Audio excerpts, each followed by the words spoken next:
I now call Shadow Minister Stephen Kinnock to move. Thank you, Mr. Speaker. I beg to move the motion on the order paper which calls on the Minister to come to the House to apologise for the tens of thousands of people across Britain who have had to wait for more than 6 weeks for a passport. Mr. Speaker, could I just start from the outset by saying what this debate is not about? It is not about the hard-working staff who've been so badly let down by the management and the government. Mr. Speaker, there are countless examples of the fact that the infrastructure that holds our country together is creaking, and indeed in some cases is at breaking point. And there can be no doubt that the frankly shambolic state of the Passport Office is an example of the systemic failure that has been designed and delivered by successive Conservative governments since 2010. Because by the time COVID hit us in early 2020, a decade of underinvestment had left us with our defences down, lacking resilience and ill-prepared for an external shock such as a global pandemic. NHS waiting lists were already at record highs, and there were already more than 100,000 staff vacancies. A steady stream of Conservative chancellors had failed to grow the British economy in line with Western competitors, thus depriving the Exchequer of an eye-watering £12 billion of potential income which could have helped us through the pandemic, or indeed £30 billion if the growth trajectory that was established by the last Labour government had been continued. And manufacturing had been at best ignored and at worst undermined actively by successive Conservative governments.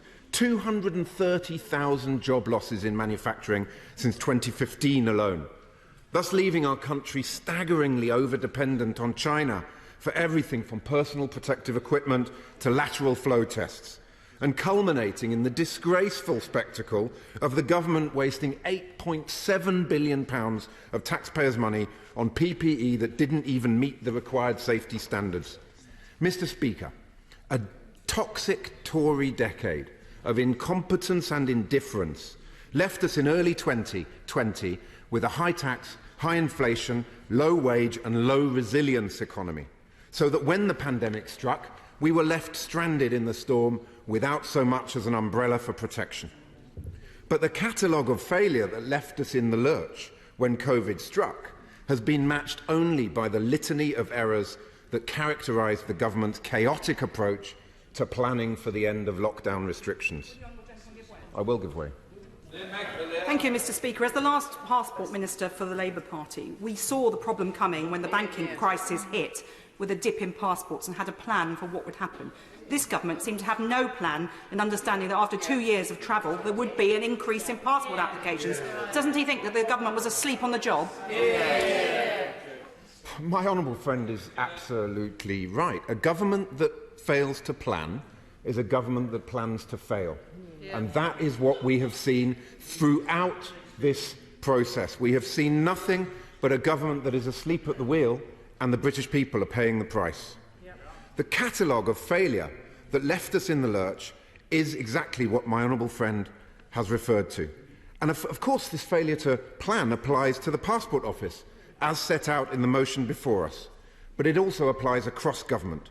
The government is presiding over a country that is mired in bureaucracy, red tape and waiting lists, which are crippling our economy, costing the taxpayer billions of pounds in emergency spending and preventing the British people from simply getting on with their lives. Crime, I will give way. Thank the Shadow Minister for giving way, and at the risk of making him come back to the topic of the actual debate, which is passports, his motion outlines that the Minister should apologise for anyone that's waited more than 6 weeks for their passports. Is he aware that for at least a year, the official government policy and HMPO's policy has been a 10-week wait? So wouldn't it have been better for him to check the website instead of coming here and being opportunistic? On the point of the causes of this, it's absolutely vital to recognise that the lack of investment in our public services is what has fundamentally left us exposed, and those are the problems we're facing today. On the specific point that he raises, the fact of the matter is that there should be an apology to people whose holidays have been wrecked, who've not been able to get to job appointments, who've not been able to get to funerals and weddings within the time frame that we are discussing today. Crime was already at record highs going into the pandemic, but now the court backlog is so long that in 95% of cases, victims of violent crime will be waiting more than a year for their day in court, a direct result of Conservative ministers cutting £1 in every 4 from the justice budget. An operation on the NHS. Who can enjoy the luxury of 6 million people on NHS waiting lists if you're in too much pain to take your sleeping bag down to your local A&E department for a 12 or 13-hour stay? And if you want to go on holiday, you'd better hope you've ridden your luck in the game of pre-flight bingo we're all now forced to play as we cross our fingers and turn up at an airport. That's, of course, assuming you're lucky enough to receive your new passport, Mr. Speaker. Mr. Speaker, welcome to Backlog Britain. I will give way. Grateful to the gentleman for giving way. And I'm sure he'll join me in his dismay at learning that a professional seafarer was forced to miss the crew change on his vessel, having waited for 11 weeks to receive a replacement for a damaged passport, just simply because of this government's inefficiency. This is a professional seafarer who is a key worker forced to miss his crew change. This is simply not just a matter of holidays, this is affecting people professionally as well. The Honourable Lady is absolutely right. There's holidays, weddings, funerals, but there are direct impacts on people who've needed to go on work assignments aboard. The seafarer that she mentioned so many examples of why, when the public service is failing, it directly undermines productivity in the private sector, and that is why this is so important in terms of our economy, this debate today. So this brings me to a very particular catalogue of failure delivered by the Home Office, and a Home Secretary who is completely out of her depth. Mr. Speaker, under this current Home Secretary, the Home Office is simply not fit for purpose. Crime is up by 18%, while prosecutions have collapsed. The 6-month asylum waiting lists have hit 73,000 because the number of asylum decisions made under Priti Patel has halved, costing the taxpayer £4 million a day in emergency hotels alone. And of course, these passport office delays are causing sleepless nights for thousands of families nationwide. So today, we on these benches will be voting. Sorry, just when we are mentioning somebody, it should be Home Secretary rather than by name. Stephen. Terribly sorry, Mr. Speaker. Thank you for correcting me on that. So today on these benches, we will be voting to demand an apology from the Minister to the British people for the abject failure of the Passport Office to meet the standards that they have promised and that the tax-paying British public expect and deserve. The government had 2 years to prepare for a spike in passport applications once travel restrictions were lifted. Ministers were warned repeatedly about the possible backlog, but they failed to plan, and so they inevitably failed to deliver. Indeed, the government's own data shows that the number of full-time Her Majesty's Passport Office staff has dropped by 681 over the past 5 years. After a really tough couple of years, British families deserved a well-earned break, but thousands have missed out. I will give way.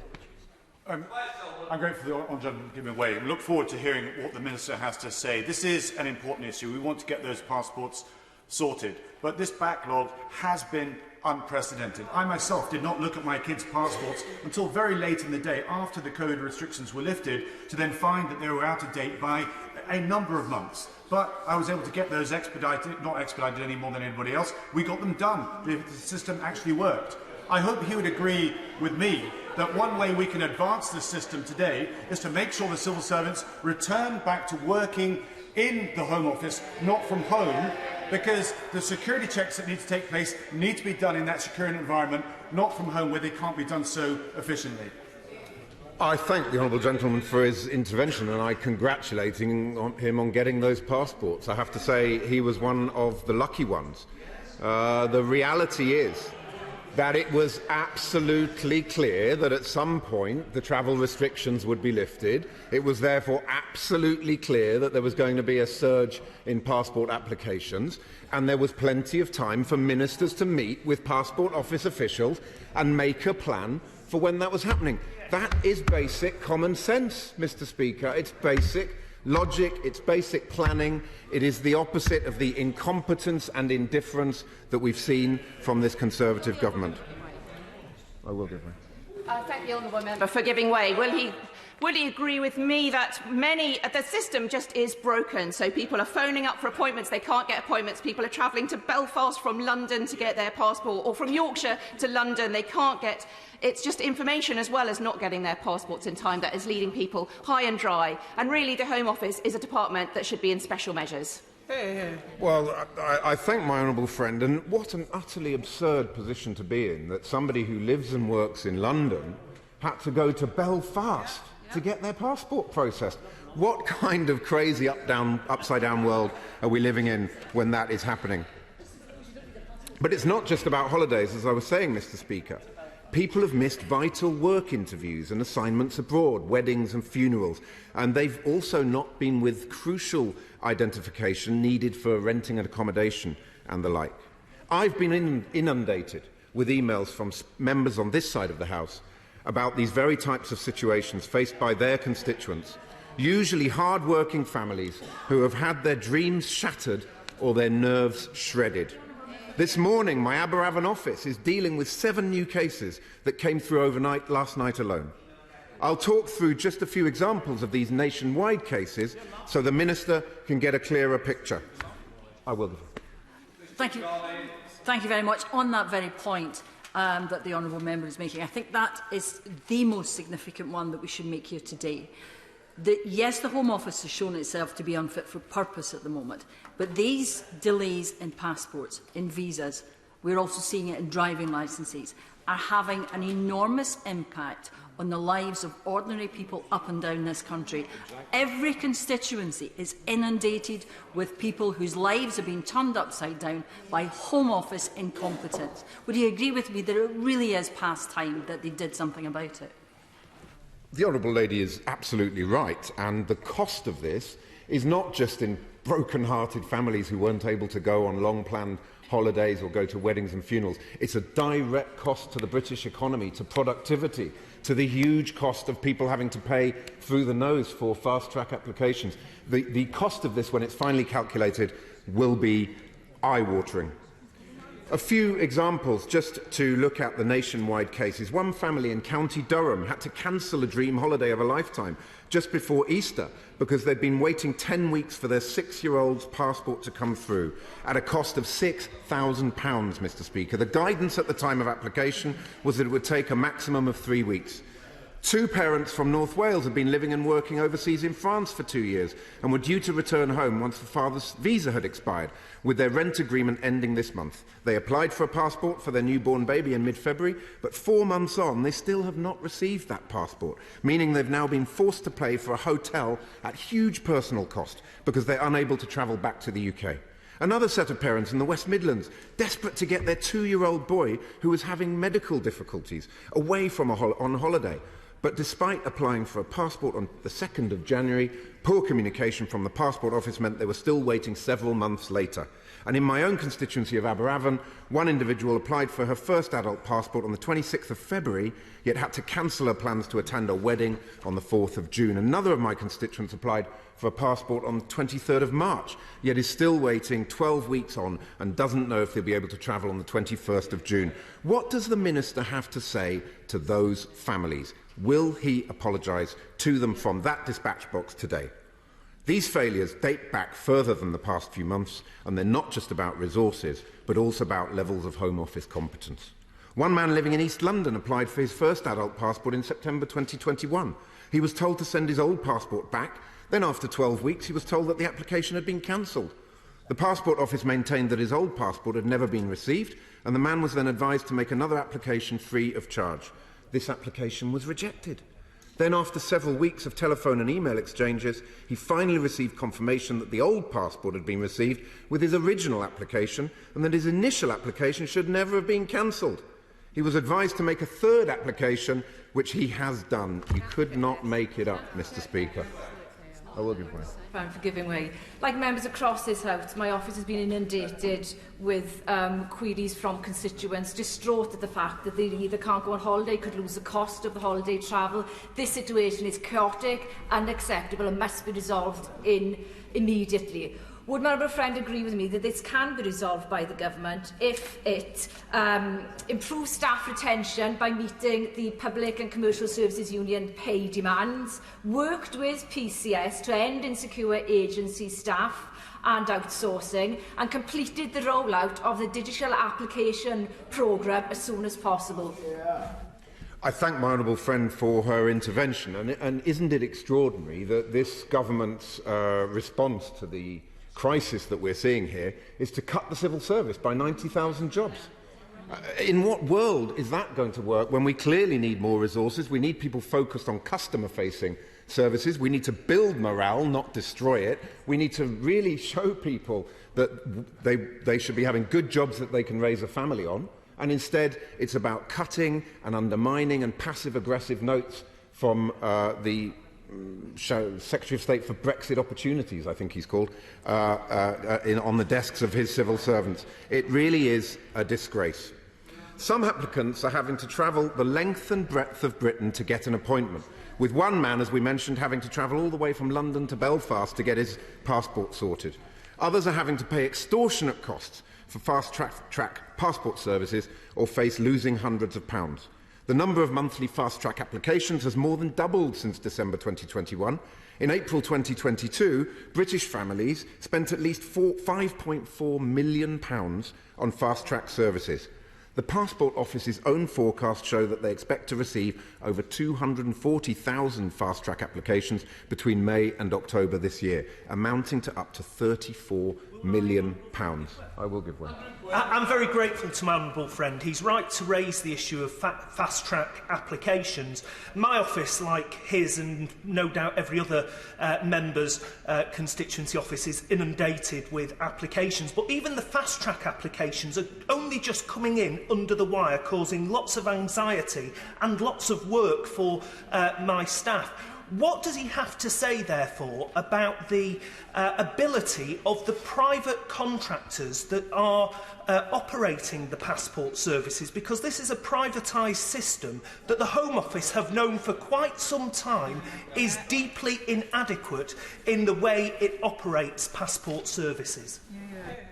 My honourable friend is absolutely right. The two main companies that he's referring to, I think, are TNT and Teleperformance. In both cases, the level of performance is abject. The question is, to what extent are they being held to account by the government to ensure that they're delivering? I believe that TNT are on the record as saying that their performance is meeting the service level requirements. Well, I'd like to see what those service level requirements are, Mr. Speaker, because quite frankly, it is an abject performance. I will give way. Grateful to the honourable member for giving way. Like him, I've had examples of constituents who've had cases and been delays, and I'm grateful for the support that the Minister's given me to help get those cases so people have been able to go to weddings and other life-changing events, and the great teams working in Portcullis House to unblock these. So I'd encourage all members to take up the help that's there. But does he recognise that by the end of this month, more passports will have been issued this year than in the whole of last year? Well, I thank him for his intervention, but it's very nice to know that his friend, the Minister, is helping him out. But the reality is that our inboxes are groaning with issues, with failure, with the chaos and shambles that we're seeing. And, of course, because of the failure to plan from the outset, you've got a bottleneck and a crisis being caused by that failure to plan. Of course, we hope eventually that the system will catch up, but the pain and the heartbreak and the missed appointments and the missed weddings and funerals have already happened. The British public can't get them back. Those moments have passed, and that is why this is too little, too late. Thousands of people have had to wait more than 10 weeks for a passport, making a mockery of the Prime Minister's initial claim on the 25th of May that almost everyone was getting their passport within 4 to 6 weeks. I'm sure the Prime Minister will come back and correct the record, although I'm not holding my breath on that one. 10 weeks is, of course, the new target introduced by the Home Office when it failed to meet the standard long-established government target of just 3 weeks. More than 30,000 people are waiting more than 6 weeks and deserve an apology from the Minister. Mr. Speaker, the performance of the Home Office simply isn't good enough. Ministers aren't doing their jobs and the system is simply not working. The Home Office is currently paying millions of pounds to failing outsourced contracts across the Passport Office, including a courier service that is so incompetent that it loses hundreds of passports every year. The Home Office awarded TNT, the US-owned company, part of FedEx, a £77 million 3-year contract to deliver official travel documents in 2019 and has since been criticised for missed deliveries, poor communication and long delays. Meanwhile, Teleperformance, an ironic name we have to say, the French private company providing private call centre services, has been criticised by the Immigration Minister himself for providing a service that is, in his words, unacceptable. It is therefore utterly staggering, Mr. Speaker, that the Prime Minister's answer to the problems facing the Passport Office is to, in his words, privatise the arse of the Passport Office. Why? If the blame lies with the contractors, rather than the performance of those ministers dealing with those contracts, then how can more privatisation possibly be the answer? Unless he feels that the performance of his own ministers is so poor that he no longer trusts them. We wouldn't disagree with that assessment, Mr. Speaker, because what we on these benches do firmly believe is that the buck stops with ministers, and it is the leadership of the Home Secretary and her ministers which needs to step up and recognise they've got the planning for the end of these restrictions so badly wrong. And there's plenty of evidence the Home Secretary has failed to plan. In April 2021, the vaccination was being rolled out and restrictions were lifting, but Passport Office numbers actually decreased by 5%. This year's increases are too little too late. They should have been in the pipeline since last year, with experts warning of delays throughout the pandemic.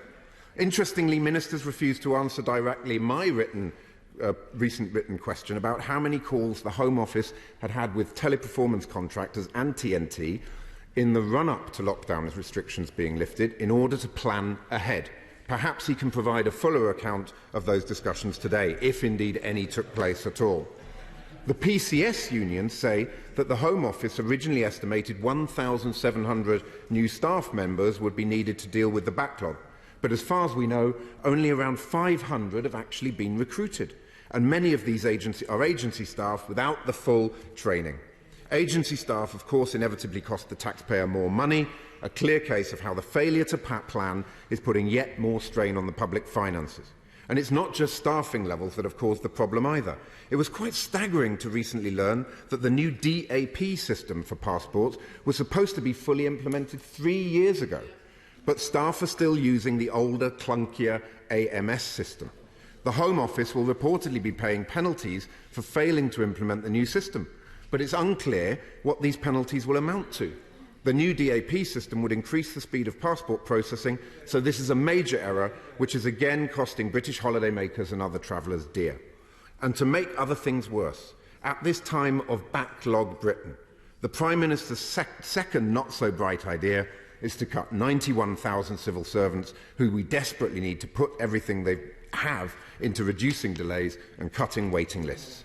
So I want to ask the Minister some specific questions. What specific steps is the Home Secretary taking to improve the performance of the Passport Office, of Teleperformance and of TNT? By what date does the Minister expect all passports to be delivered within the 10-week window? How many of the staff brought into the Passport Office have been agency staff? What training has been given to agency staff brought in to deal with the surge? And is this training fit for purpose? Why is the Passport Office still using a legacy application system, AMS? When was AMS originally planned to have been replaced by DAP? And are there any penalty costs for still using the legacy AMS system? If so, what are those penalty costs and who are they going to be paid to? What is the timeline and final implementation date for DAP to be fully functional and the end date for AMS? How many staff are currently engaged in working on the development programme of DAP? What was the number of people engaged in working on the development programme of DAP on the 31st of March 2020, 21 and 22? Why are there delays in fully deploying DAP, and are further people planned to be recruited to develop and facilitate this? And I'll ask again, how many meetings did he have with the contractors throughout 2021 in preparation for international travel reopening, and what was discussed at those meetings? Mr. Speaker, the Home Office is simply not fit for purpose under this Home Secretary. The department has already been placed in special measures twice, with the Ministry of Defence taking over border force operations in the Channel and DLUC managing the Homes for Ukraine scheme. Unless the Home Secretary ups her game, she may have the Passport Office taken off her hands as well.